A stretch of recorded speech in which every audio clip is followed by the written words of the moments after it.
appreciate your participation, right? And even if it's just participating by being here, that's great. If there's something that you want to share or that you have a question for this panel, I encourage you to speak up, have the courage to speak up. If you don't want to speak up, you can text up, which is, I guess, very apropos in the 21st century. It should be being broadcast online right now, but Chief is running the virtual injects or the virtual inputs or virtual questions. The number is area code 707-412-8922. So the only thing you have to remember is the 707, because after that it's 412th Test Wing Commander. Right? 707-412-8922. And if you need the number, raise your hand and I'll say it again for those of you that are attending here in person. For those of you that are watching us virtually, you should have that number presented on your screen throughout the broadcast this afternoon. And we welcome your inputs, your feedback, your questions, or your comments also. So why are we here? Why are all of us here? Why am I sitting on the stage at the Base Theater today on a Wednesday? It's kind of out of our normal battle rhythm, but it is precisely the time for us to have this panel. Today is September 1st. It's the beginning of Suicide Awareness Month. And to help us talk about that and talk about what's going forward, but more importantly, the topic there and how to be a stronger community in opposition to that, I'm joined on stage, almost as always, by Chief D. Ward Swanigan, the command chief here. I've known him for a very long time, Captain Brown. It's been like, I don't know, 3-4 minutes now, right? It seems like forever, right? So, yes, welcome. And it's a welcome to Edward, so I'll let you introduce yourself here a little bit more. But he is new, and he is our mental health professional that's here, one of them that's here on the base, so I'll let you go through that. And then we are privileged to have two special guests that have traveled from afar. I don't want to get them wrong, so I'll let you do the introductions yourselves. And if you'll notice, all of our grade school teachers, we are properly sitting boy, girl, boy, girl, boy. Right? So in that lane, go ahead. I'll let you introduce yourself and where you're from and anything else you want to hit. My name is Kevin Polky.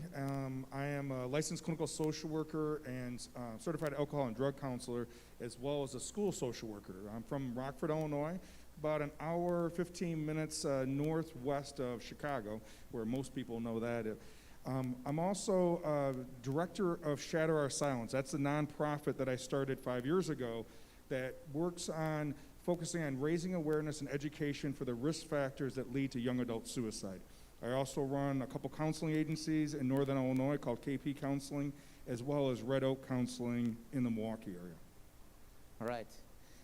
And I forgot to say, PA in the back, if you need one of us to drop a mask for better clarity, I'll accept that. Otherwise, we'll be counter-COVID safe on the broadcast today. But let us know. Keep us posted. All right. Ma'am, welcome. I am so glad both of you are here, but please introduce yourself and a little bit more. Thank you, sir. First of all, thank you very much to everyone here for having us. My name is Laura Kane. I am the founder and executive director of a nonprofit organization called Marshmallows Hope. I'm also the author of a book called Lost to Darkness, Enlightened by Grace. I get it. Thank you. I'm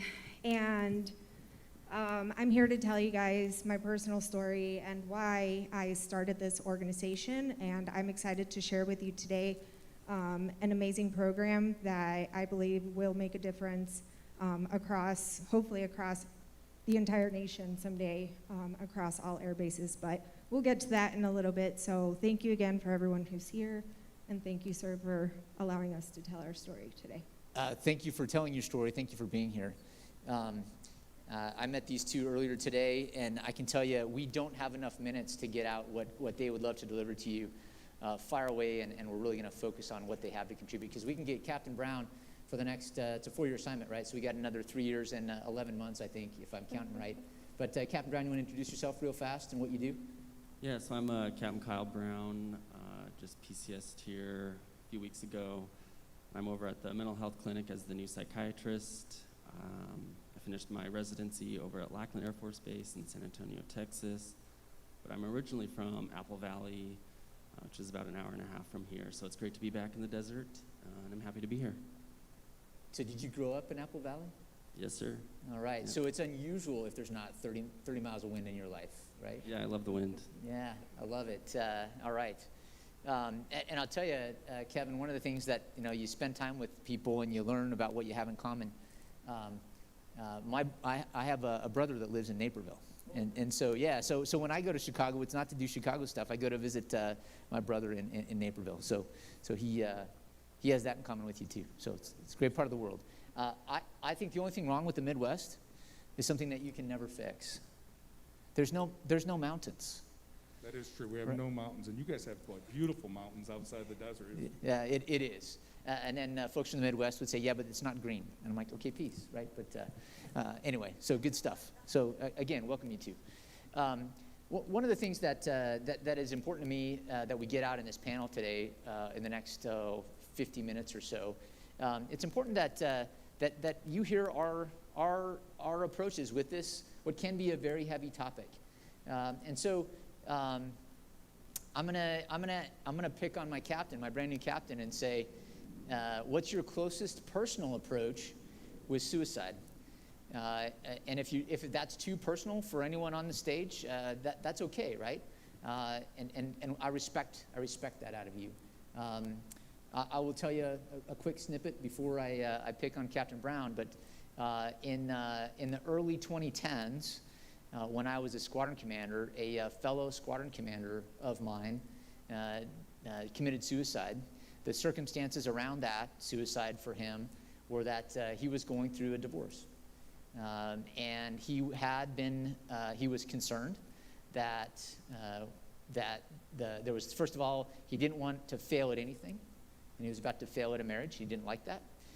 He was in counseling, his spouse and he were in counseling together, and he was very concerned about that counseling, or the fact that he was receiving treatment would have negative repercussions on his career or on his life. So he was paying cash for those, to not even have a credit card trail of that. And he didn't want it to be known. So the third thing was that he didn't want it to be known at work either. So literally, after he had made the decision that was irrevocable, we then started to ask each other, did you have any idea that all this was going on in, I won't use the name for his family's sake, but in his life? And we were all literally floored. So what have I learned? It's been, approaching 10 years from that event. What have I personally learned from that? I mean, it was a guy that I crewed with in an airplane multiple times. He was also Lieutenant Colonel, squadron commander, combat veteran, 3 little kids. I've learned that sometimes we're human, right? And sometimes humans put up a really good facade. So being able to pick at little cracks and seams that you see, having genuine moments with them are super important. I think I was doing it before that event, but after that series of events that I observed and witnessed and was very close to me, I don't ask this question hollow, and it isn't a pseudonym for hello. But when I look at you and I say, how are you? That's a legitimate question when it comes from me. And that's one thing that his very unfortunate event clings with me and sticks with me all the time, every day, going forward. So there's a little bit for me. Captain Brown, anything you are willing to share or want to share with us? Sure. So I would say personally, on a personal level, interacting in my personal life, kind of the biggest thing that I feel like I'm able to do is present myself in a non-judgmental way to where people feel comfortable coming to me if they are in a time of need. Looking back, in college, I had a roommate who was suicidal, and she felt comfortable enough to come to me telling me that she needed help, and so I was able to get her to the help that she needed, take her to the emergency room, and just looking back on that situation, knowing that I was that person in her life where she felt she could turn to, and I wasn't gonna judge her for having suicidal thoughts or being in a dark place. Now looking back, or now knowing what I know now, taking that more proactive step in asking, like General Heyer said, asking, how are you? How are you really? To kind of elicit some of those thoughts that people aren't always open to talking about. And obviously I do that all the time at work, but just applying that into my personal life is something that I feel like I have to do all the time as well. Thanks. I'll let one of you two pitch in next, as you want to or as you're willing. Go ahead. I can go ahead because, Laura, you'll be sharing your story here in a little bit, but very similar. My first experience, personal experience, when someone close to me had died by suicide was my freshman year in college. And the short version of it was I saw him out the night before Thanksgiving. He reached out to me, wanted to get together and talk, but I was preoccupied probably with the girl I was talking to or whatever, and we never connected. I never reached out to him over the weekend, rationalizing that he'll be home in a few weeks, not thinking much of it, and thinking to myself, if it was that big of a deal, he would have reached back out to me, some excuse that I made. And then the following Tuesday, I get a phone call from another one of our friends that he had died by suicide. And that was the first time of experiencing that deep regret of maybe I could have made a difference. Maybe that's what he was reaching out for. Maybe, and it was all those maybes. And that was the beginning. I clearly hadn't done any, maybe a semester, not even a full semester of maybe a psychology course or anything, but it definitely was an imprint on me. And unfortunately, either professionally or the story of how Shadow Our Silence began, my son had 3 of his classmates out of 100 die by suicide, and walking with him and walking with some of the kids that I coached, just watching that pain. So that's a big part of not only what I do professionally as a clinical social worker, but also what can I do with a nonprofit, how to raise that awareness and be educated. Because it didn't matter to me. It didn't seem like it mattered how many years of experience and education I had. I still was that uncomfortableness when someone was saying that they were in that darkness and suicidal. And I knew that I had to become more informed and more educated to move toward that versus either wanting it to go away or minimizing it or whatever it might be. So it's been an interesting journey the last 5 years, diving this to a little bit deeper. Yeah, no doubt. So in the Air Force, I suspect you guys are aware of it, but these two certainly are.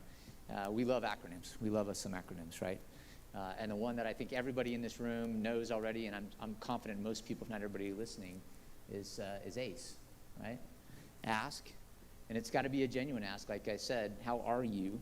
It's got to be a genuine ask, care and escort. And it doesn't take long if you miss any of those gaps for you to have gone from I could have saved or could have been a positive influence to we missed collectively. And that survivor's guilt, survivor's remorse is very prevalent, I would assume, in almost all cases of folks that have been closely affected by it. But ACE is what we use in the Air Force, and I think it's been highly successful. Although it's hard to prove the negative when you only have one path dependence, but it's been super valuable for us. Chief or Laura, go ahead. I would say that I haven't personally experienced anyone close to me who has committed suicide, but being in the positions that I've been in, whether it's at the squadron or the group level, there have been a number of airmen who have either had suicidal ideations and or have committed suicide, and that impact that it has on just everyone. That would be the most that I would say, it's experience-wise, that I've had with this topic. So, Thanks, Chief. We got a whole hour for you to tell a whole bunch with you that dedicated, but if you want to tee that up or share anything now, it's up to you. Yeah, I mean, absolutely. So, unfortunately for me, I lost my 14-year-old son to suicide in 2018, and I'll actually go in more depth tonight at the 6 o'clock presentation. But what I have done with my pain is try to make something out of it, right? I have found that I never want any mother to walk in my shoes, and I never want the Zacharys of the world, the Zals, to walk around in silence carrying that pain alone. I want to be that light for them. I want to let them know and let anybody know that's a Zachary of the world, that it's okay to not be okay. And by me sharing my story, I hope that I can impact somebody out there, like my son Zachary, to keep living. All right. So we're about a quarter of the way through our time here. Chief, if we've got something that's rung in on the text, great. If not, that's great. But before we do so, is there anybody in the audience that would like to ask us a question or would like us to address a topic or a related topic to Suicide Awareness Month? Okay. When you have it, raise your hand and get our attention. 707-412-8922 is the number that you are welcome to text in. Chief, anything we got from the audience watching virtually? So far, there's only been one, and the question is, I was told that the AFMC Connect training fulfills the annual suicide prevention training requirement. Is this correct? Boy, that is a great question, and I'm going to ask the guy on stage with us. If you don't know, I got to phone a friend that's really close. Yeah, I'm not too sure. Okay. It fulfills. So I'm getting a thumbs up from William. Yes, it does, right? So William is saying yes, it does. So that's a great question from Out Loud. One of the things that I want to highlight on training. So Green Dot training, suicide prevention, suicide awareness training. There are programs that roll down from on high, well-intended, reasonably resourced, and with some very good backing and science and data behind them. But what I found, both as the receiver of those training modules and also as a facilitator, I've never been the trainer, but as a facilitator or as a participant, you could have the perfect program from on high. So even if it was a national program, let alone the DoD or Air Force level programs delivered. But if it isn't delivered in the right forum, with the right opportunity, with the right engagement, and given the right priority or emphasis, you miss. And one of my concerns, one of my emphasis items on suicide awareness, but other violence prevention initiatives, and it spans the gamut, is that I don't want to create negative antibodies to that type of training. Right? I don't want someone to just look at it as, oh, it's another CBIT that I have to run through, another computer-based training. It needs to be engaging, and you have to get people to open up, to listen at least, if not express their experiences. So my ask of everyone that's gathered in the theater here today, and certainly everyone that's watching us online, is that if you are a facilitator or you're the leader of those forums, do whatever is necessary to engage with the folks that you are participating with. It isn't just let's bang through these 7 slides and we can be done in 15 minutes and then move on with our lives. If that's your attitude or that's how you're implementing that, you're missing intent. And you're missing my intent, probably missing the intent of other folks as well. These need to be human for them to have the intended impact and the intended effect. And they're not all individual either, right? Many of these items, we're talking about suicide awareness and suicide prevention training, many of the tools and the interpersonal relationship skills that we learn and need in this also apply to preventing other forms of human-on-human badness. And that is an important thing to remember, that they all roll together. I have a violence prevention integrator, right? He's literally in the audience here. And it's not any one of those things, it's all of those things together. And not everything applies to everything, but there's a lot more integration and a lot more overlap than a lot of us realize. But at its core, for all these in-person training modules, it's the connection and it's the interactions that you have that I think are the most valuable part of that. Yes, there's some academic underpinning to what the material is, but really what you talk about and where the conversation leads you is certainly the most valuable and frankly has been the most impactful part for me. So that's one of the reasons why we are here in this panel today for everyone listening online and those of you in person. Go ahead.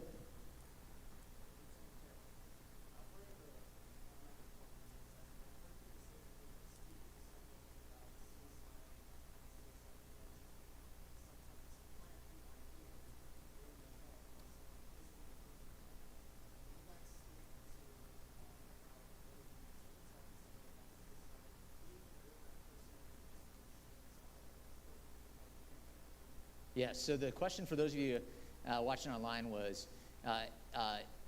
if you present the word suicide or the concept of suicide to someone, that may in and of itself be a trigger or some type of initiating an ideation. Did I get that right, Lieutenant Carroll? Okay, thanks for asking. So I'm going to give you the complete layman's answer there. I believe in resilience, right? But I don't believe in mislabeling something, right?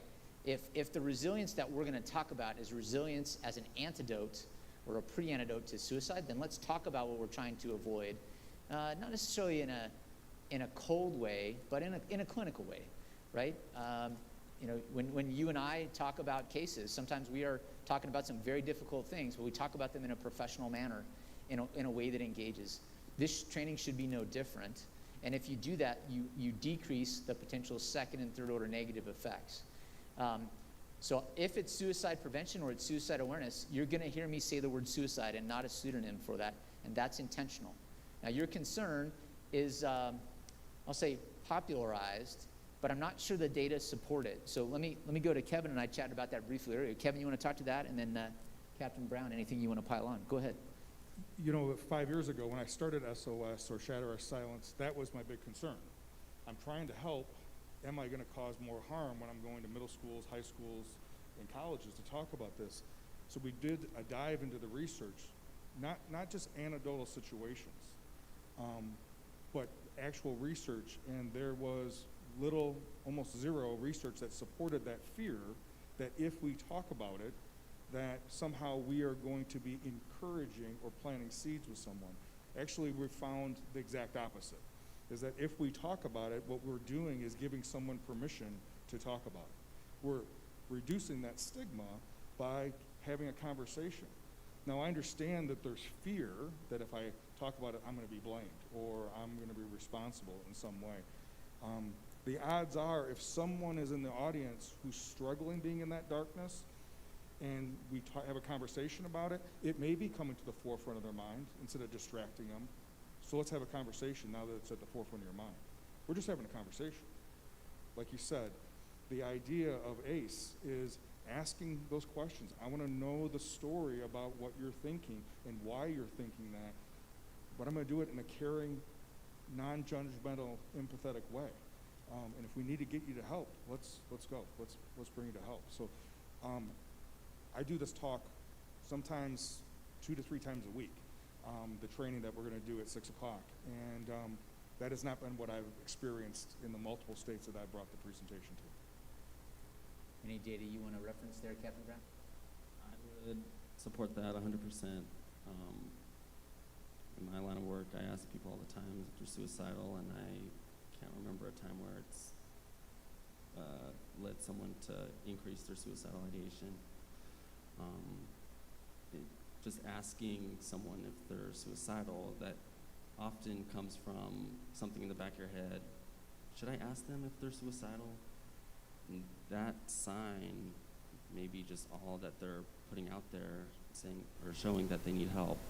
And you picking up on that and asking them can be all it takes to have that come into the light and lead to them getting help. So I'll give you a couple other thoughts on this, on a similar topic. That's a bridge from your question. And please keep me up to 100% if somebody else has anything from the panel, chime in. One of the things that you don't want to do and that you need to make sure it doesn't get down to is you're not going to hear. So I told you about the very close friend and coworker of mine that committed suicide. What did I not talk about? I did not talk about the modality, and I didn't talk about any of the details of the event itself. So that is one thing to be avoided, right? You talk about the person who's having dark thoughts or questioning whether life is whether they want to continue, right? That's what you need to focus on, not what happens after it occurs. So that's one thing that's really important. Another thing, and this is super challenging, if you're a commander, director, first sergeant, senior enlisted leader listening or attending, after an event like that, how do you properly help the healing of the survivors, but not do something that potentially could be interpreted as glorifying or glamorizing the event? That is an extremely challenging and potentially fraught with peril problem. But the right answer is not ignore it, and the right answer is not do nothing. I'll tell you what else the wrong answer is. The wrong answer is having, fill the theater massive celebration of life for that person, most likely, in most cases too. So it's gonna have to be a very specific thing. What do the people that survive need? That is usually what I go to. What does the unit need? What does the family need? And that's where I go. And that's another big factor in what do you talk about and how do you not propagate that. I hope that addressed it, LT. I appreciate you asking. Sir, we had a request for PA to potentially increase the volume for us on this end. Okay, all right, and whoever's given us that feedback online, thank you very much. If it doesn't work, you don't see it in a couple minutes, let us know as well. Any other thoughts or questions from those here in person? Go ahead, Wayne. I'll relay it. Go ahead. This one resource, the Air Force did have question. Resilience.af.org has a list on it, suicide prevention program. Pretty much addresses the previous question. All of the Air Force resilience/suicide resources, guidance, information. That's the program website, resilience.af.org. Resilience.af.mil is what William Brown wanted me to tell you. Let me bridge to a couple other things that are available to you. If you are concerned about your lack of skills, lack of training, and you're thinking about going through an ask care escort scenario with a coworker, a wingman, a friend, a relative, in some cases maybe even a child, right? There are a lot of things that are immediately available if you have a device, any device. And so I bet if I hit all 5 of us, we would have our hip pocket go answer. I'll start with 911, right? If you don't know where else to call or what else to do and you have access to a phone, that is the absolute gonna get help, right? 911. Another one is you can go to, and I'll call out my own website, right? Not my own, but Edwards' website, edwards.af.mil. And you can scroll down to the bottom of the page, and there are always links there for the helping agencies. The helping agencies icon is red, white, and blue, 2 hands holding helping agencies. And if you click that, there's a large list of resources there that can help you in many scenarios, not just the resilience.af.mil one, but many others. And so those are my 2 go-to. Like, no kidding, crisis right now, gotta have help, 911. If I have a few more minutes, maybe, seconds, potentially, but minutes, I'll use the helping agency icon that I can get to at edwards.af.mil, which I can get to via any device. If you happen to be at work on an AFNet domain, that icon is usually readily apparent on your desktop or not too many clicks away as well. So those are awesome resources that you can quickly get to. Chief, is there a path that you use or you would recommend that we haven't talked about? First sergeant's a good starting point if the supervisor is not available, and then, like you said, a coworker or someone immediately surrounding the individual. But yeah, definitely peers. You're my boss, so I would definitely reach out to you if that was something that I struggled with. But yeah, we have tons of resources, and even if you don't know the right resources, just reaching out to someone like the first sergeant or your supervisor, they can get you those resources that you need. So yeah, and that's not just for the person that's in the dark spot. That's for the person that may be concerned about them, maybe all the way down the ACE checklist into the escort mode too. Captain Brown, any go-to resources that you use other than a no kidding? If the clinic is open, they can walk up to the mental health clinic. That's right, the mental health clinic always. You can call the command post, and they can help you out there. Yeah, so command post at Edwards, it's area code 661-277-3040. They can connect you there. Another thing at the command post they can connect you to is the on-duty chaplain, right? And there's another great resource that's available to anyone and everyone 24/7, 365. There's also the National Suicide Hotline, 1-800-273-8255. And you can even push one after that to get to the Veterans Crisis Line. There's always someone there to help you out with that as well. Any go-tos that we may not be aware of that we haven't talked about? You can also text 741-741, or go to our website, which is www.marshmallowshope.org. We actually offer a lot of great resources for not only people who are struggling, but also families of suicide survivors, and we can provide those resources to you. You guys covered them all. Those are the ones that we usually go to. Okay, yeah, so lots of good places and lots of good resource items there. Thanks for bringing that up, William. Chief, any more rung in? Anybody have a hand that you want to raise? I do have a couple. So the question is, do you think there's a difference between counseling and therapy? We got a mental health professional on stage with us. Go ahead, and then I'll tell you, maybe I'll bridge in with a little personal story here. Go ahead. I consider them the same thing. Opportunity to talk with someone, a professional, to address your needs. And we offer that at the mental health clinic. Difference between counseling and therapy. We got another licensed professional on stage with us. So when I'm training my therapist, we talk about the difference between the two. Very similar, and a lot of times when people are coming in for counseling, because they want to feel different. Something's going on mentally, something's going on emotionally, something's going on relationally, something's going on that I want to feel different. I want the situation to be different. And that's usually the first way to get in the door, and that is what we refer to as counseling. That initial step, the initial phase, we identify what their strengths, identify what's at risk, identify where they want to go, and we start setting up a treatment plan from there. For us who've been doing it for a while, for us who we want to engage into a little bit deeper work after I'm feeling better, we call therapy is when you want to be different. So counseling is want to feel different, want my situation to change, and then the therapy part is really more that transformational work. Maybe think of it from someone who's struggling with substance. The first part, the counseling piece, is about working towards sobriety and maintaining sobriety. Therapy would be equal to wanting to do that recovery. Now it's a lifestyle. I'm in recovery. I no longer use alcohol. I have a completely different lifestyle and mindset about how I'm going to deal with stress, how I'm going to see the world. And so those are how we differentiate it. I do think what gets us in the door is usually very similar. And then once a person's there and wants to go from moving it to being a diet and then turning it into a lifestyle, that's when we think about that transformational work or therapy. Excellent. So we left off one in our long list, Military One Source, right? You can Google Military One Source and find it, make phone calls there.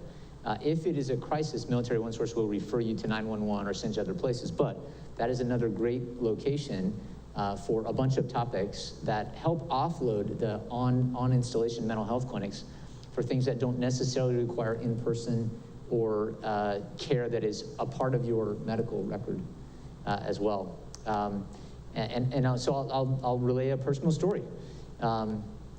At least one of the 5 of us on this stage right now is in the care of a licensed clinical provider through Military One Source.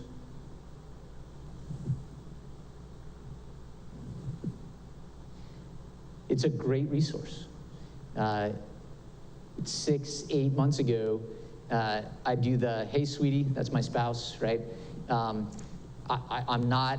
starting to have anxiety about, and it was XYZ, right? If you want the details, I'll happily give them to you, but they're kind of irrelevant. The relevant part, and the reason that I want to highlight it here to you in person, but also to you watching, is that I always was a fan of Military One Source, but I am now literally a client and an advocate for that because I am a patient, if you will. One of the things that my counselor, who's awesome, by the way, if she happens to be watching, she's amazing, is it's at no cost to me other than my time, right? Schedule is often a challenge, but it is not impossible. And she has been very clear with me on I think on all of the issues that you and I are covering, you remain subclinical. And I said, what does that mean? She said, that means that I am properly licensed and this is a good forum for me to help you through this. And when you decide you don't need any more, you're good. If I thought you were not subclinical, you actually needed to be in the care of someone else, then I would have referred you, many sessions ago to someone like this. So let's talk, so that there's a couple bridges that I want to make from that. First, you already heard it, it's okay to not be okay. And it's okay to say you're not okay, right? Maybe you just say that over the water cooler or to your spouse over the dinner table or somebody you happen to be commuting with. And it's okay to voice that you're not okay. And it's okay to ask for help. It's okay to receive help even if you don't ask for it. It's okay to not be okay. And that's an important thing. I know for a fact I'm not the only senior leader in our Air Force today that either has been or is currently engaged in that type of help. A four-star that I'm aware of is very adamant that his engagement with mental health professionals were a significant benefit to him, and he had, I don't know if it was 3 or 4 stars on his uniform at the time that he was engaged there. The mental health clinic that he was using as his care provider offered him the first appointment in the morning or last appointment in the afternoon, and there's a back door so that you can get in and out and nobody needs to know you're here. And good on him, he said no, right? I need people to see leaders admitting they're human and admitting when they have something they would like someone to help them with. And so he insisted that he walk in on his appointment, walk in the front doors, be seen in the waiting area. As he relayed the story, he was always in uniform, right? And he walked in from that waiting area and walked out through the waiting area. That's a very powerful message if you are in a leadership position. And by definition, almost everyone wearing a uniform is in a leadership position today. Certainly if you're in a formal leadership position, if you are willing and able to let your story be known and told so that you can drive home the fact that it is okay to not be okay. And it's also very encouraged to reach out. And like me, I suspect you'll find if you ever need that help, it has made a significant positive benefit to me. A lot of the underlying things that push me that direction are still pressures, right? They're external, they're environmental pressures. I could rattle them all off and you'll go, yeah, no kidding. Life is sometimes hard and I'm human. And that's literally been a huge benefit for me, my coworkers, my family as well. So Military OneSource, and I literally am a patient with Military OneSource today. Sir, I know you had another point to make, but I would just want to add to it while you're on the subject. I know I can attest to being a patient in mental health as well as Military OneSource, and it was such a huge relief to get professional help when I needed it. And so I just encourage anybody, doesn't matter what rank you are, doesn't matter what your situation or your scenario is, you can't do it all by yourself. So utilize the resources that you have available to you. And yeah, we can't emphasize that enough. Yeah, and we're talking about, this is Suicide Prevention Month, Suicide Awareness Month.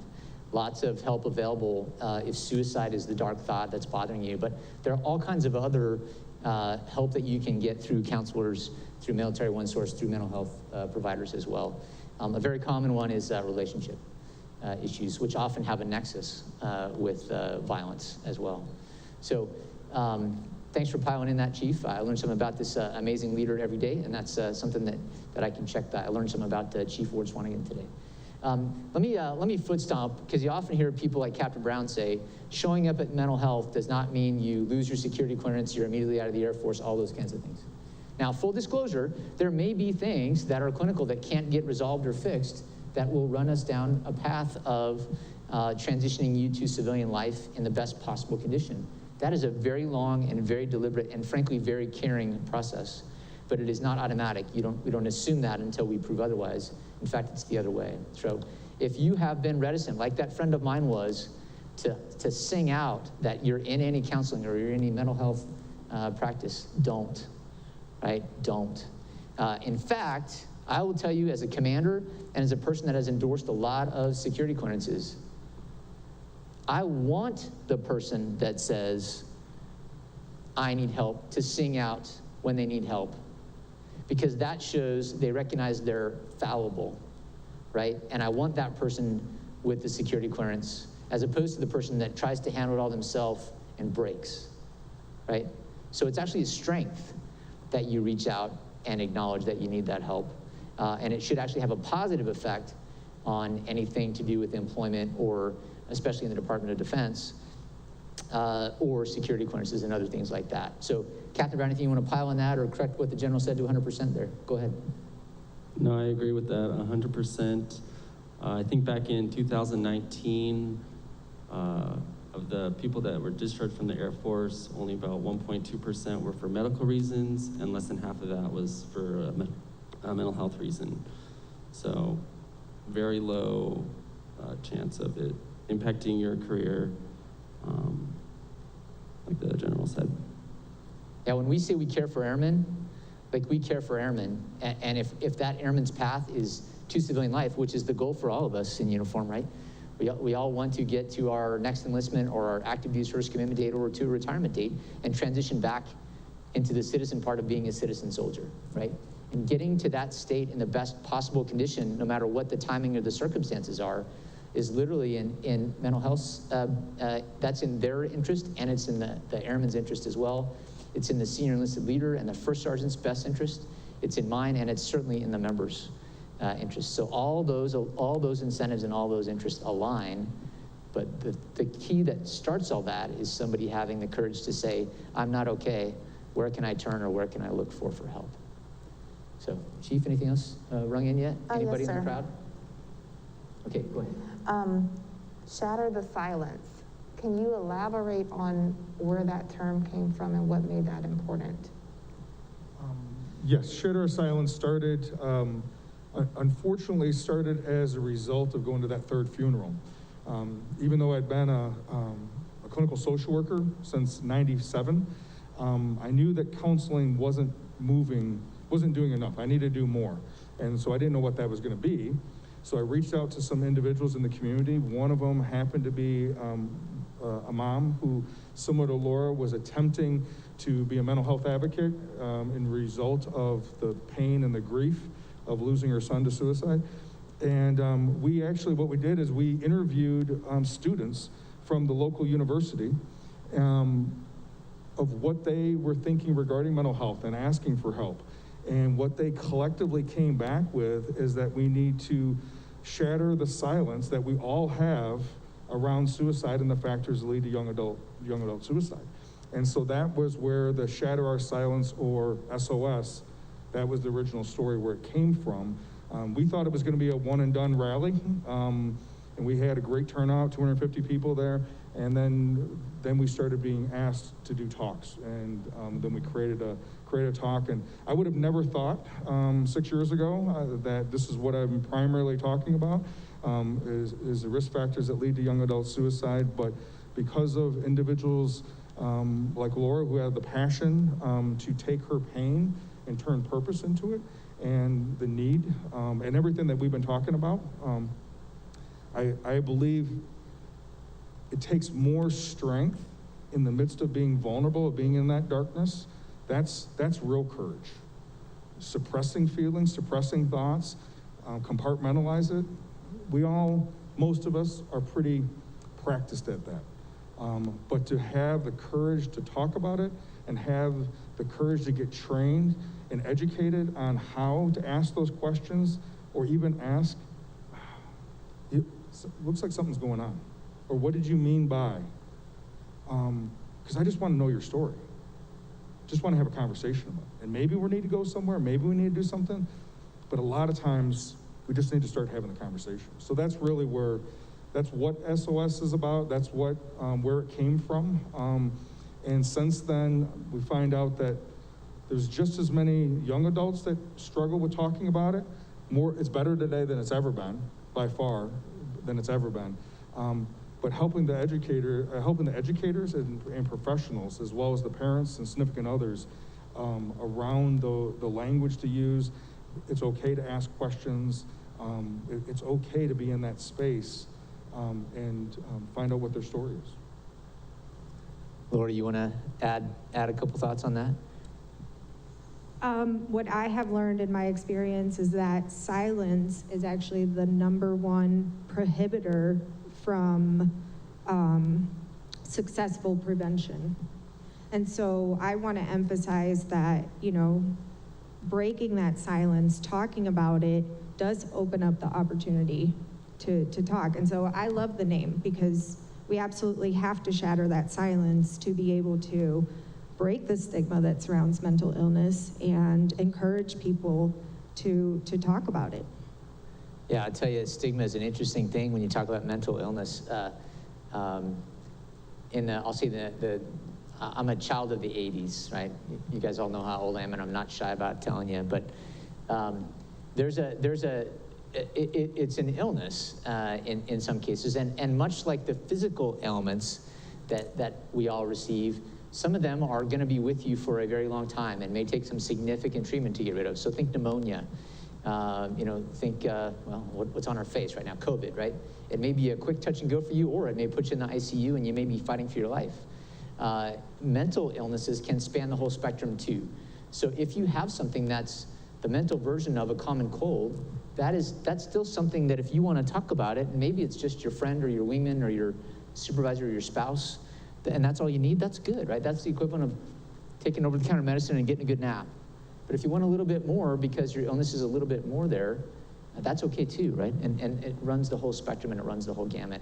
And beating back against that stigma, that it's bipolar, psychiatric, inpatient, all those kinds of things, is really a big challenge for all of us in our communities, in our households as well. So places like SOS, organizations like SOS will help us a lot. Our wingman culture will also help us tremendously in that as well. All right. Chief, anything else rung in? Yes, sir. So oftentimes you may hear of individuals who keep things to themselves because they fear not being able to do their jobs, continue to do their jobs. And so this question is kind of along those lines. It says, I've heard that an airman that flies planes that mentions being suicidal is pulled from their fighter pilot duties immediately.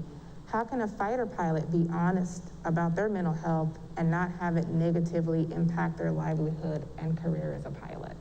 Yeah, so IR1, right? I'm not wearing my Nomex flame retardant pajamas today, but occasionally I do wear a flight suit. And I will tell you that, so fighter pilots, a lot of women there, right? But the machismo career fields, like being a pilot, especially within the pilot community, the rated community, being a fighter pilot, are also not disassociated or uncommon to a lot of special operators, which, Chief, you've been around a few of those, right? Yes. And there's a I don't want to be inferior to my peers concern. That's one thing there. The second one is, if I mention that I'm not well, do I automatically get what we would call DNIFT, duties not including flying? Well, candidly, folks, that's your commander's decision, right? And as a commander, I can tell you that when one of my aircrew, or now one of my defenders, because that's a do not arm, right? If they're being challenged, it depends on what the illness is, and the sooner you seek out the help, and especially if you initiate it, that indicates that you're probably no additional risk at all. And so, sing out, ask for help, talk to folks. We'll get you. We need you as a controller in the tower. We need you as aircrew on an airplane. We need you as special operators in the field. We need you as the defender on the perimeter. So it is in our best interest to do everything we can to keep you in your operational location, if it's reasonable for you, if it's reasonable for what condition that ails you, and getting you back to that status just as fast as possible. It's no different than if you broke your leg, you broke your finger, or you, I guess, got a stick in the eye. Captain Brown, anything you want to talk to there on that? Yeah, I mean, our goal is not to prevent you from flying or from doing your job. We want you to be able to do the job to the best of your ability.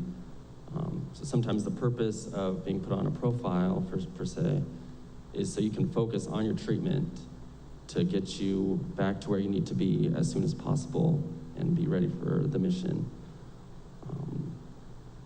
And yes, sometimes that comes with do not arming and DNIFs. But the ultimate goal is to get you back where you need to be for the mission. Yeah, one of the things that I want to highlight to individuals that are they're controllers, they're defenders, they're aircrew, right? This is your boss's boss may differ with me a little bit on this, but I think Colonel Dan Lamoth agrees with this in principle, if not in actual literal statement. A recommendation from a medical provider that you go to quarters or that you do this or do that, there's actually an overriding authority for that based on mission criticality, right? And so that would be a discussion between the provider and the commander for this person. So I encourage you, if you're in that boat, talk to your leadership team in your unit. And the sooner you can get them up to speed on, or you're willing to get them up to speed on what's going on, the better they can advocate for you. And it's a dialogue between your provider, whether it's your PCM or your mental health provider, and your commander on what is your profile? What's the length of the profile? And a profile is not a sentence, right? It's not if you're on a profile for 3 weeks, it's 3 weeks to the day, don't even ask to get out early. That's what we think is the right answer. But there's always professional common sense that can be inserted into these processes, and I guarantee it's done very deliberately to begin with. And I've already mentioned that all the incentives are aligned. So this person that asked on behalf, the person that asked the question asked on behalf of somebody rated, go look at your form, Air Force Form 2992. It's a wonderful number for pilots. If you don't know why, it's okay, I'll explain it later. And see what the form is titled. It's titled Recommendation for Aviation Duties. And the first time I had a flight surgeon tell me that, I was a colonel at the time, sitting with someone that was in the School of Advanced Aerospace Medicine.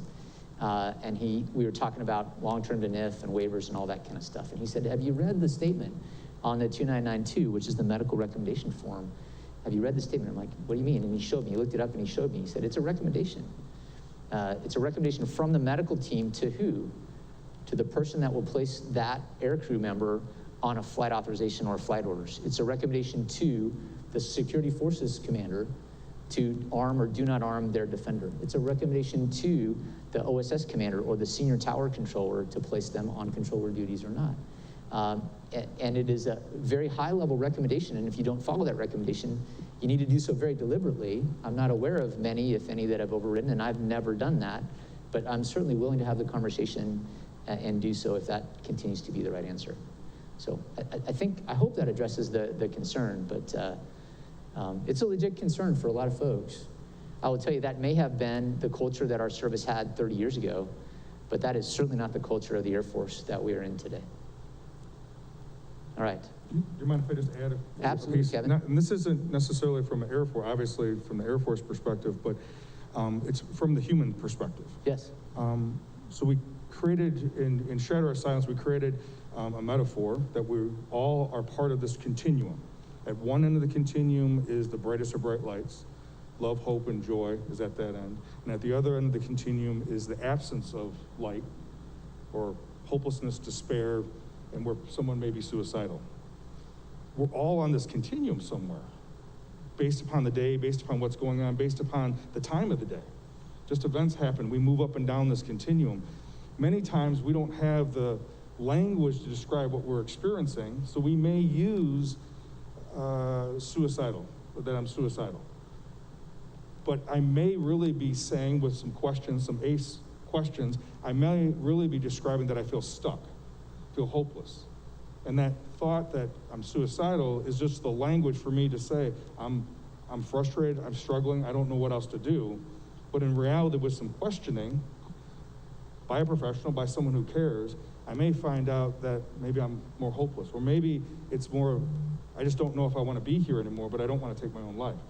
Completely different parts of the continuum, but they describe or attempting to describe what I'm experiencing. And I may just not have the language, so with the doctor explaining, asking, captain, asking those questions, or someone then maybe go, no, I don't want to take my own life. No, I don't really want to die. I just don't know what to do. And a completely different scenario, completely different treatment plan. And I think it's also part of the stigma, is that how do we raise this awareness of, am I feeling sad? Am I feeling depressed? Am I feeling hopeless? Do I have death ideation or suicide? There's this continuum that builds on itself, but if we intervene earlier, through treatment, through counsel, through support, through being heard, it may not go to the level that we're talking about. Yeah. So I'm watching the clock, mindful of everybody's minutes. I promised an hour. We'll end in just a couple. Captain Brown, thanks for being on Team Takata 2. If you don't know what Takata 2 is, I got a lot of education to give you, and you'll love it all, right? Welcome. I'm glad you're here. Thank you, sir. Yeah, Chief, always good to be on your wing. Yeah, thanks for sharing with us today. I appreciate you being here. Laura, I am sad of the events that drove you to this place, and I am elated at how you pivoted and made that an inspirational thing for all of us. And I look forward to hearing more about your path from some very, I'm sure, painful, I can't even imagine pain as a parent, to where you sit today. You are a hero, and your courage is tremendous. So thanks for being here, and I look forward to that at 6 o'clock. Thank you. Kevin, thanks for sharing. I appreciate both of you traveling and being here today, and I, again, look forward to what you're going to contribute at 6 o'clock today as well. Let me end with, this is not this event. This is not even this event plus the one at 1800. This is not just violence prevention stuff. This is what we do at Takata 2 around our wingmen. It's what we do in the military, but especially in our Air Force. And I love this story. It happened, Chief, you'll love this because I got this from the ALS class, but we have an ALS class graduating tomorrow. And one of the things that ALS gets towards the end of Airman Leadership School, senior airmen about to become staff sergeants and supervisors for the first time, is the vignette. So a really critical leadership moment in any airman's career. They get 30 minutes dedicated, and it usually trickles on a little longer with Chief, and then they get 30 minutes dedicated with me. And so in my session with them, we talked about a lot of topics. They asked me some really thought-provoking and in some cases very challenging questions. But I will tell you, this one question was so insightful, and I couldn't quite read his name tag because I got eyes that aren't as good as they used to be, and it was just back a few rows. But this senior airman, soon-to-be staff sergeant, said, "Hey, sir, what gives you peace?" And I thought, wow, so I've never been asked that. But I'm glad that he asked, because that, and I reflected this back to him, that type of insightful, thought-provoking connection question, have one of those as a leader, right? If you see somebody struggling and you hit them with the, are you considering suicide? You hit them with the verbal, right? After you kind of get them moving a little bit, you can, in your conversation, have your go-to question like he did with me. What brings you peace? And I think, I clearly didn't know the question was going to get asked, but lots of things, right? Lots of things bring me joy, and a lot of those things that bring me joy also bring me peace. But the one that reliably and repeatedly brings me peace is literally being in a place, sometimes with the person that I am closest with, which is my beautiful bride, but often by myself, and watching the world wake up. So it's a sunrise, right? And I like not just seeing the sun go boop above the horizon, but actually getting out in a place by myself, sometimes out in the wilderness, sometimes out on the ocean, and seeing the stars in the night, and then watching it transition over that 45 minutes plus or minus, right? Sometimes it's 30, sometimes it's 60. If you're in Alaska, sometimes it's 4 hours. But anyway, until the sun goes pop. And that is something that at every single time I have done that, it has provided me peace. And that waiting until the dark ends and the light surfaces again is such a powerful message, metaphorically, but it literally is one of the things that is my personal go-to.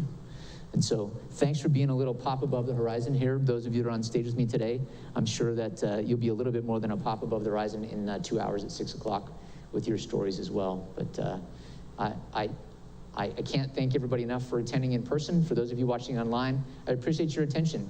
I hope this is a conversation starter, not just 1 hour that you start at your computer, or 1 hour that you spent time with us here. So thank you, everybody. William, Julie, you're heroes. Thanks for setting this up. That's my violence prevention integrator and community support coordinator. Everybody, thanks. And I appreciate you tuning in to this event at the Center of the Aerospace Testing Universe. Have a good afternoon.